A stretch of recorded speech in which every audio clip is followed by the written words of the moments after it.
When it comes to India's heavy automobile industry, there is only one brand that instantly comes to your mind: Tata. For several decades now, we are accustomed to traveling in Tata manufactured roadways or private buses. Most state transport undertakings choose Tata buses over other manufacturers. Even the military and other security forces tend to rely on Tata trucks and other heavy automobiles. And finally, most of the private transporters rely on heavy Tata automobiles for their businesses. Tata is a reputed giant in India's heavy automobiles market.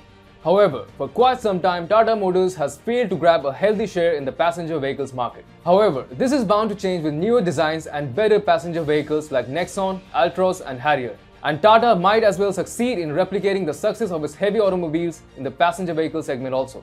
Hi and welcome. This is TFI English, the national socio-political analysis arm of the TFI Media Group. I'm your host Siddharth, and in this video, I will tell you how Tata revived its dominance in the Indian automobile sector by introducing a new design language for its vehicles. Let's begin. When it comes to iconic Indian brands, nothing can beat Tata.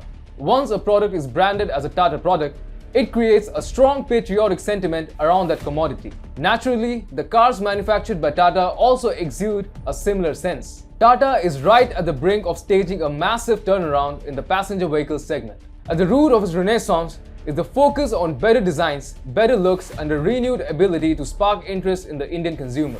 Let's find out how Tata's intriguing passenger vehicles journey is changing.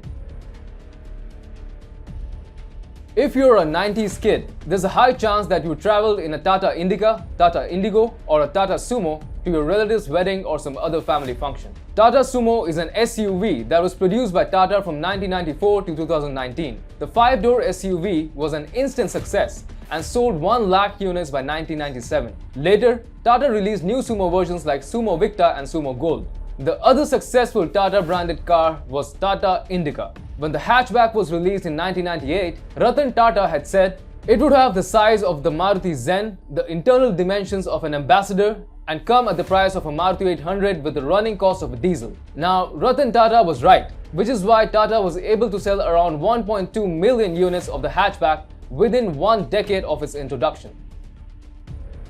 Tata Motors generated a lot of euphoria in the late 1990s. However, a decade later, it became clear that it won't be able to beat Suzuki-promoted Maruti in terms of market share. Other automobile players in the car segment like Mahindra & Mahindra and Hyundai had left Tata behind. Tata Motors had to make do with single-digit market share for quite some time.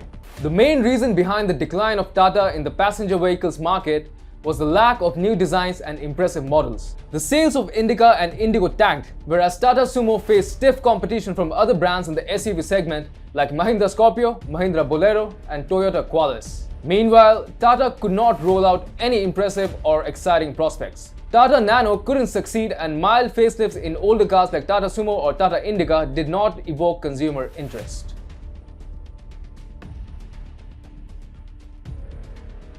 Things started improving for Tata once again after it acquired 2 iconic luxury car makers, Jaguar and Land Rover, in 2008.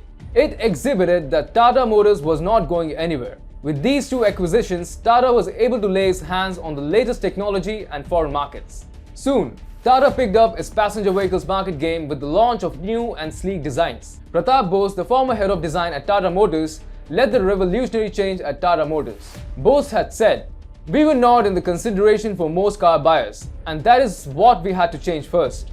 So he brought in the impact design philosophy at Tata Motors to produce cars that evoke consumer interest. Bose added, hence the impact design philosophy was born. It was meant to make an instant impact. Seeing the car's photo should instantly garner interest, and it is only then that they would take test drives and that would convert to buying decisions. Tata Altroz, Tata Nexon and Tata Harrier are all products of the impact design philosophy. Now, Tata is looking at impact design 3.0 language that will give more digital surfacing in Tata cars. By giving new and impressive designs, Tata has managed to replace Mahindra & Mahindra as the 3rd largest seller of passenger vehicles in the Indian market. Enjoys a healthy 8.2 market share. Tata Motors has set an ambitious target of a double-digit market share.